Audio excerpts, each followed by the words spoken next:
What's up, everybody? In this video, I'll be showing you how I run comps on any property, and I'll be showing you how I come up with my offer 2 different ways. Let's get into it. All right, so now we are inside the prop stream. This is how prop stream interface looks, and I'm pretty sure you've already seen prop stream before, but if not, this is how it looks. Let's say that we spoke with a seller, and the seller says that, hey, I have a property that I want to sell. It's in okay condition. It does need some work. I would think that it probably would need $20,000 in work. It needs new carpets. It needs flooring updates. The bathroom needs to be updated. There's no electrical issues, so nothing major, just a cosmetic repair. And let's say that it will cost around $20,000 to get it done. What I'm gonna do while I'm talking to the seller on the phone, I'm gonna come in and put in the property address. So now we're looking at the property. I'm gonna click on the property up top. I'm going to look at all the information. We're going to see that it's a 3-bed, 2-bath. We need to verify this information with the seller. We see that it's 1,600 square feet and the lot size is 63,000 and it was built in 1957. So those are some very important things that you need to know whenever you're running comps. So when you first click the comparable and nearby listings,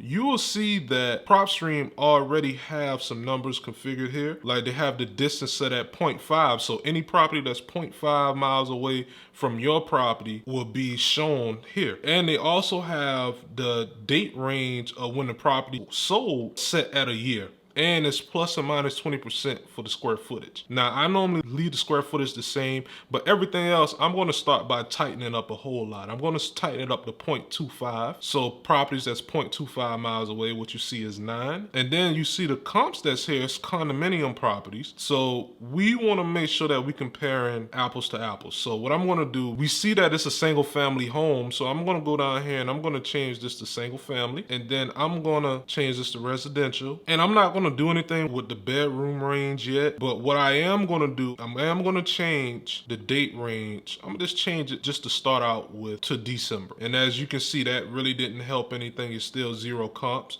So what I'll do next is, since I don't have anything, I'm going to change this to 0.5. So when I change that to 0.5, you see that we have 2 properties now. And what I'm going to do, I'm going to rearrange from least to greatest. This property sold in December. And I want to see what it looks like. I want to see if it compares to our property. And I want to check and see how far it is away from our property. Each of these properties is less than 0.5 miles away. This one is 0.36, so that's even better. So I'm going to click on it and they'll tell you who bought the property. So these are pretty much retail buyers. They occupying the property, it's owner occupied. So they probably were willing to pay more than what an actual investor would pay cash. But what I want to do still, I'm going to take a look at this particular property and see what it looks like and why it sold at that high of a price. So as you can see, this property is completely renovated. So that explains why it sold to a retail buyer.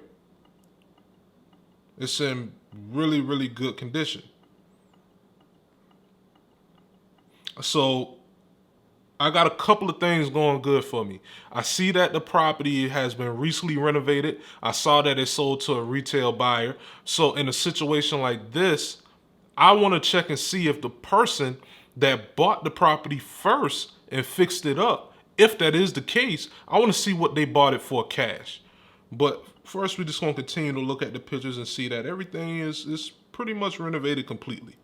This is a renovated property, so that gives me an idea that my particular property, I would be able to sell it at $425,000 in completely renovated condition. Now, what I'm going to do, I'm going to go into the mortgage and transaction history, and this property sold back in 2018 to an LLC for $216,000. So that is what it sold for cash to an investor. So that was the last cash transaction for $216,000. We have another transaction here for $330,000. But knowing that they already sold it for $425,000, I can easily just take the 70% rule, subtract my repairs, and see what my starting offer should be on this particular property. Now, before we do that, please just take 1 second, hit the like button, subscribe, and click the notification bell so YouTube can see that this video is valuable and they'll push it out to a larger audience. And also, leave me a comment down below letting me know what are the struggles you having with running comps on properties, and I'll see how I can help you get through that hurdle to get you to your first, second, or third deal. Let's get back into the video. All right, so now that we have that information, we know that in tip-top top condition, we can sell a property for around $424,000. What I'm gonna do, I'm gonna take the 70% rule to come up with my offer. So that $424,000, I'm gonna multiply that by 70%, which will be $296,000.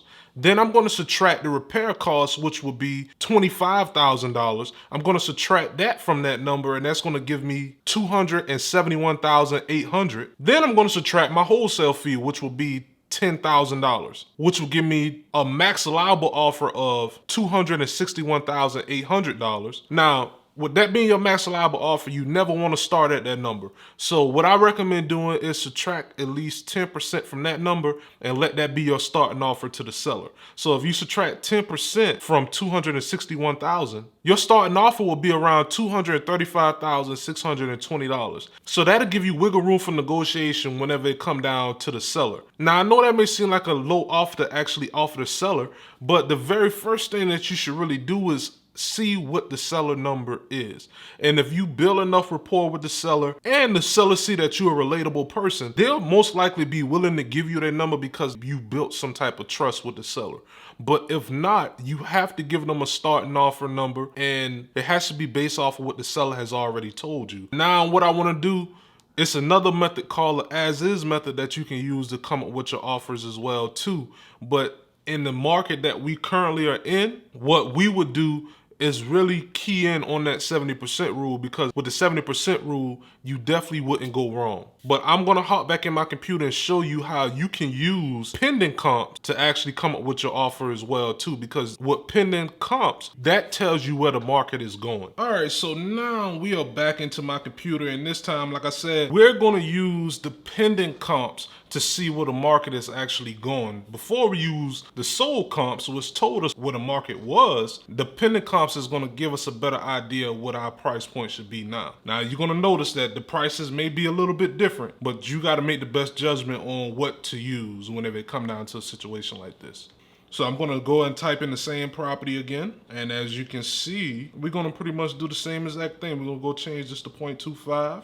And we're going to change the property class of residential and property type to single family, because that's what we're dealing with. Then we're going to go and adjust this to bring it in even a little bit closer. And you can see we are down to 0 properties, so we need to expand a little bit. So we're going to change it to 0.5. Now, the next key thing, in order to find dependent properties, we have to go to the sold box and uncheck that, and then we're going to click on pending properties. So this particular property is pretty much ideal to our property because it's a 3-bed, 2-bath. It was built in 1957, and it's only 0.37 miles away from ours, so it's a good property to compare ours to. So now what I'm gonna do, I'm gonna copy this property and I'm gonna paste it inside of the Google search. So now, as you can see, it's pending for $368,300. So that's way less than what our original offer price will be. That's why it's good to check what properties are currently selling for.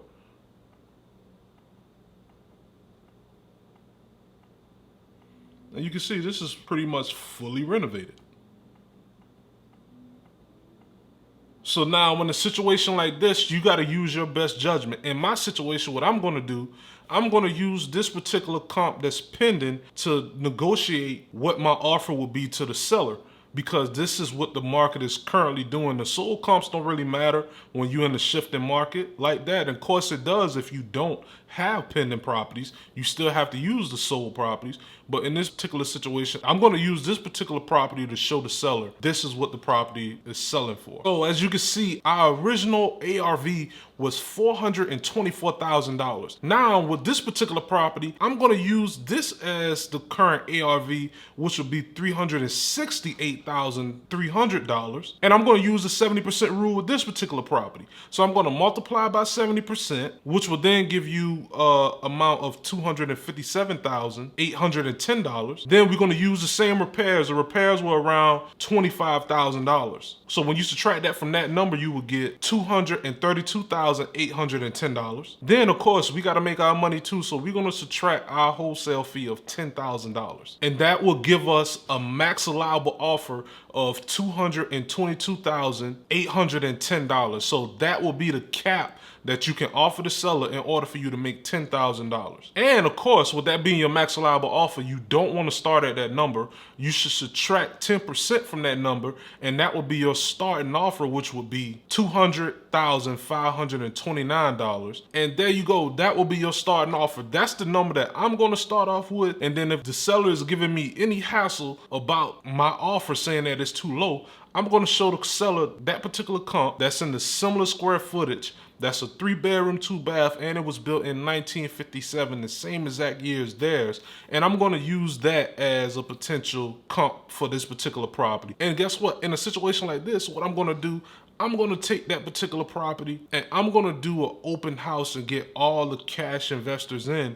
And then that's going to bid the property up to the correct price. So make sure in today's market that you're looking at the sold and pending comps, because like I said, the pending comps is going to tell you where the market is currently going. Now, if you want to see the video on the list that I pulled that you can pull these type of properties from in order to put on the contract, definitely feel free to check out this video here, and I'll see you next time.